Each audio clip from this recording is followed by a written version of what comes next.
is section 2. We will discuss the movement variables that you can use in your rehab programming and really how to use those in designing, adapting, and progressing exercises.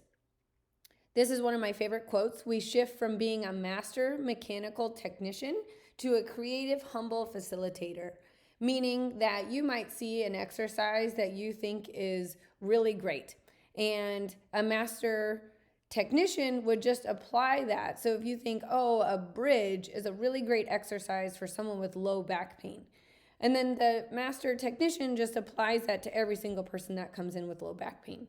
The creative, humble facilitator says, my patient needs glute strengthening to enhance their ability to control their limb as they're walking and to give support to their back.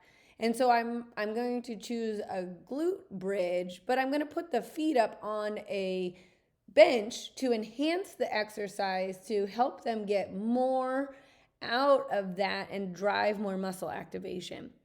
I might also add an overhead reach where they're having to stabilize a lightweight dumbbell to increase their core activation. That's someone who's really thinking about the whole person and how to best activate the system, which is the goal for each one of us to be able to do that with our patients.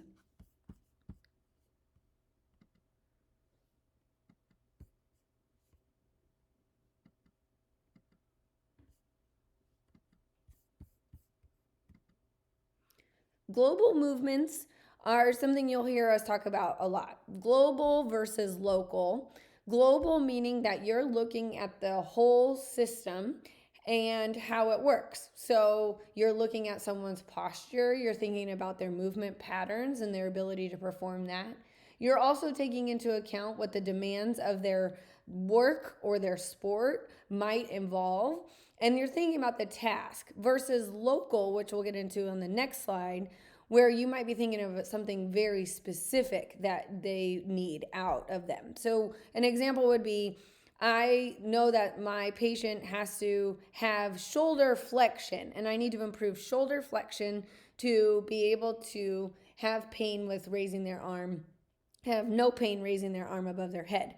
Well, if I think globally, I have to take into account, I had a patient in the past that he was a guy for Wonder Bread.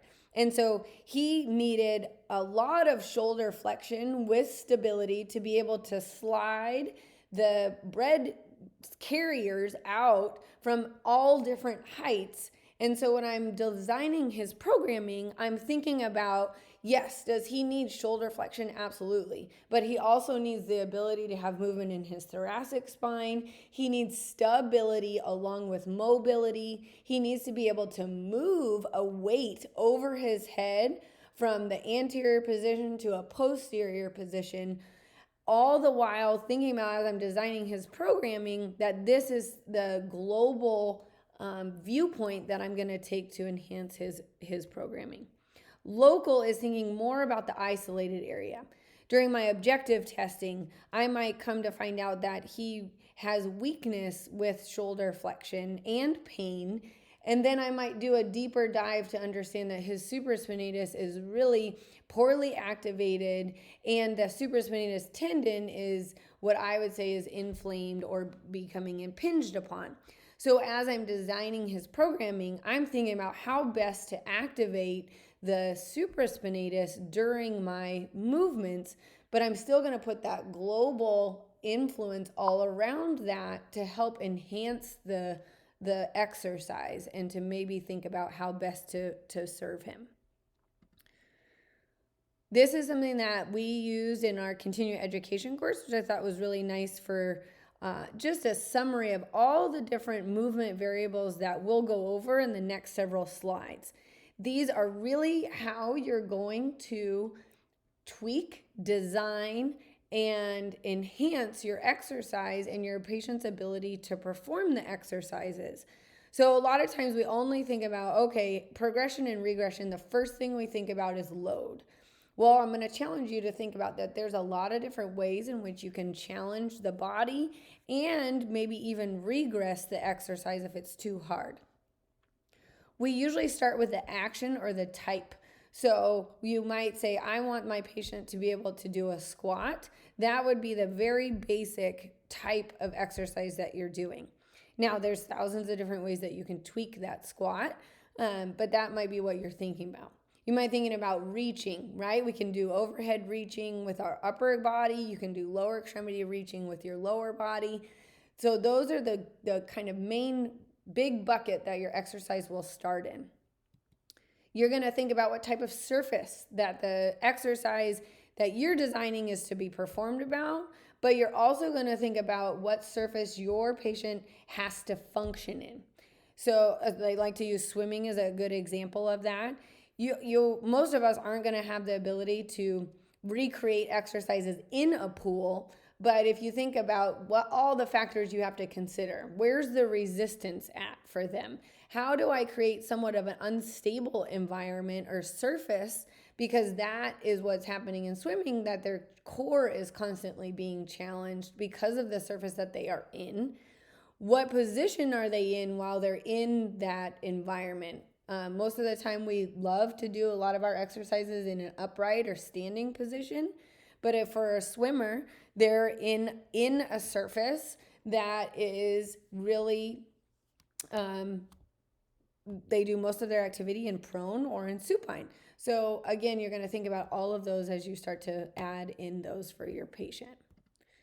Position is probably one of the most underutilized ways in which you can progress and regress in exercise. So this is where we're going to challenge you to really think about that position might be one of the best options for you to enhance your exercise. It might also help you when you think about a progression of exercise. How do I go from a really low level exercise or low demand exercise to a much higher demand or high level exercise?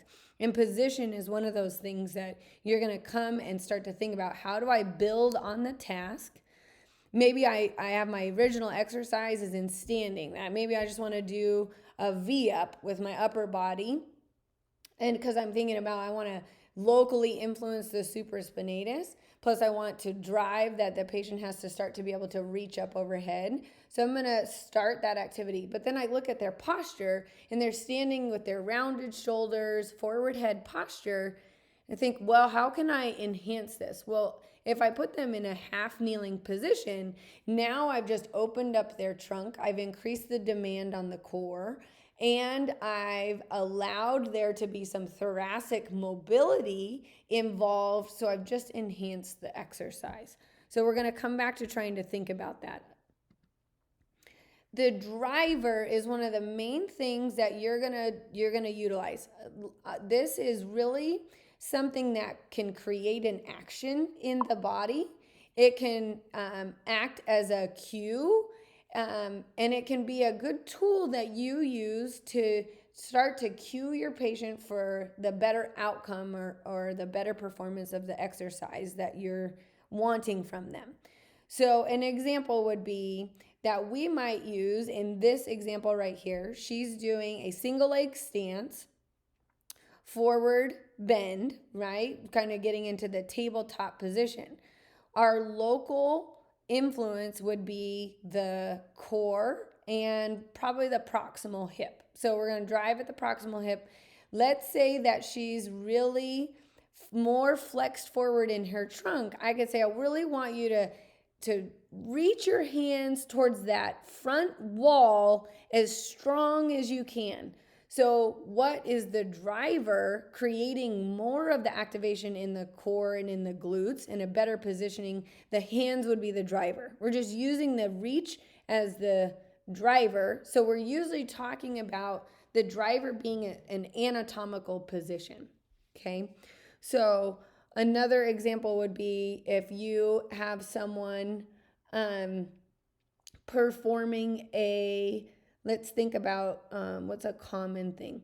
Maybe you have someone performing a squat and they're flexing their trunk really far forward. Well, you might use their eyes or their gaze to help them maintain the trunk position without having to talk to them about their trunk position.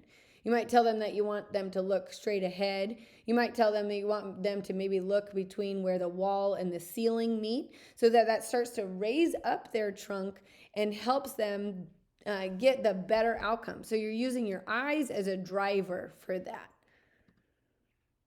Direction, this is kind of an easy thing to think about. This is something that helps us also really incorporate triplanar motion. So if you think about, we want to work in a three-dimensional way in our rehab programming because that's truly how we function.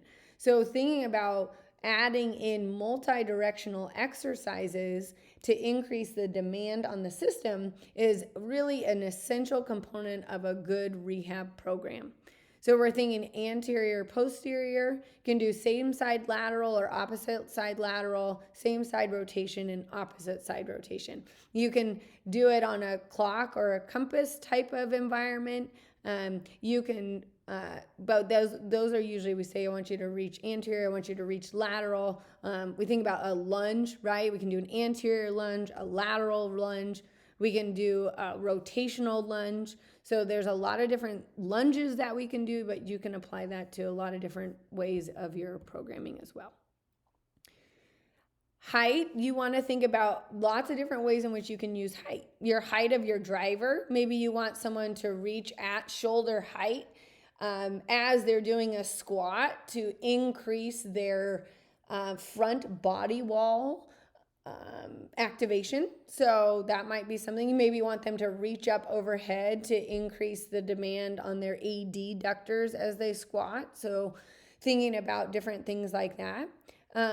You might think about, what height can a patient tolerate? So you guys are probably thinking about steps, right? So a step height, how are we going to use that to progress our patient? So we might start with a really low level step, increasing that as we go along. Height, we can add to decrease. We can decrease height maybe to help our patient perform a functional task such as stairs. So we might think of doing that way. And then just always kind of thinking about your lever arms. When we think about height, we can talk about the vertical coordinates in relationship to your body. So when we talk about ankle height, knee height, hip height, shoulder height, overhead, or you can actually do it in inches and feet or verticality that way. Distance would be our horizontal coordinate. So a lot of times we always think, okay, well, if I want them to do a squat and our normal in our head is a 90 degrees, right? Reaching 90 degrees. Well, maybe we can't quite do that. Maybe we've got someone who's a total knee, but we want them to start to initiate a sit to stand. So we might choose an initial range squat to start with them. Or we might choose like a hip bump against the wall where it's really that initial range that they're going through. Our range that we achieve, we're really trying to grow that over time throughout our programming to then match what their needs are over time. This can, if we talk about gait or walking or jogging, this is something that directly correlates to that. And really taking time to process through what distance you're actually trying to drive at.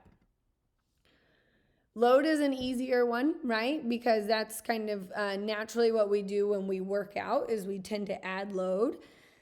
This is something that you should get through subjective questioning. So you should have a baseline of understanding where someone would be able to start based on listening to what they're currently doing and where they're currently at. This will grow as you guys grow as clinicians and practitioners, as you gain more experience into what people can do and what they can't do. You're going to start with yourself though. So you should have a general idea of what you can lift, maybe what your partner can lift, what some of your classmates can lift, and then start to think about, as we age, what does that do to our lifting abilities? Rate is one of the best ways to activate our proprioceptive input. It's also really fun. So adding velocity into a programming is a really fun way to increase activation for your patients and increase enjoyment for your patients. This is also something that you need to think about in your overall plan of care.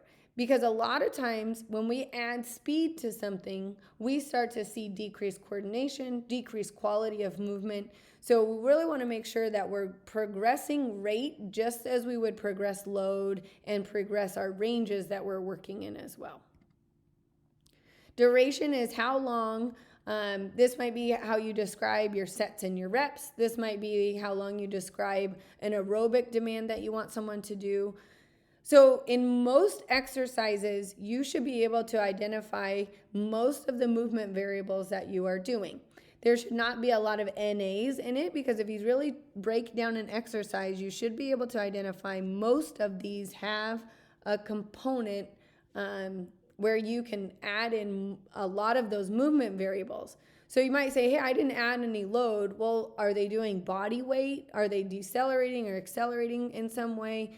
You might not do speed, but if you don't select a speed, then it would be a self-selected speed by the patient, right? So I just want you to think really hard when you guys are doing that and put some time and effort into processing through, as this will help you in the long run make this more automatic for you and yourself.